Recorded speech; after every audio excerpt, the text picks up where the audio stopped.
Pregnancy update ngayon po is 18 weeks and 6 days na po si Mami Jack. Nasa 5th month of pregnancy pa rin naman. Tummy update tayo.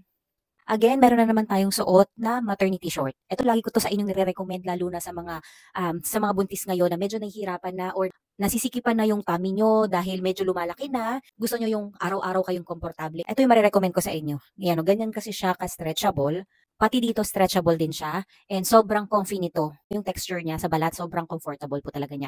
Marami itong different color and kahit free size lang siya magagamit mo to until your 9 month of pregnancy. Nagsimula akong gamitin to nasa 4th month of pregnancy na ako kasi nga lumalaki na. Tingnan nyo ngayon malaki na yung tummy ko and still very comfortable pa rin siya.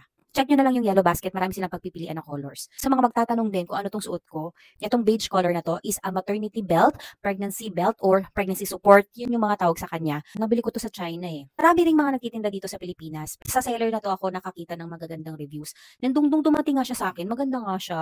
Nasusupport niya yung back mo. Ito o yung back mo kasi meron siya dito. Ayan, back support.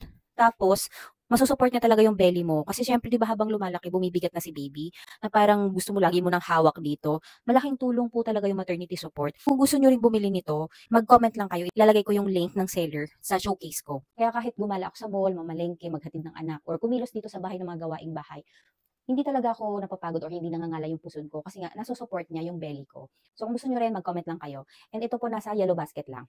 Check nyo na lang ha.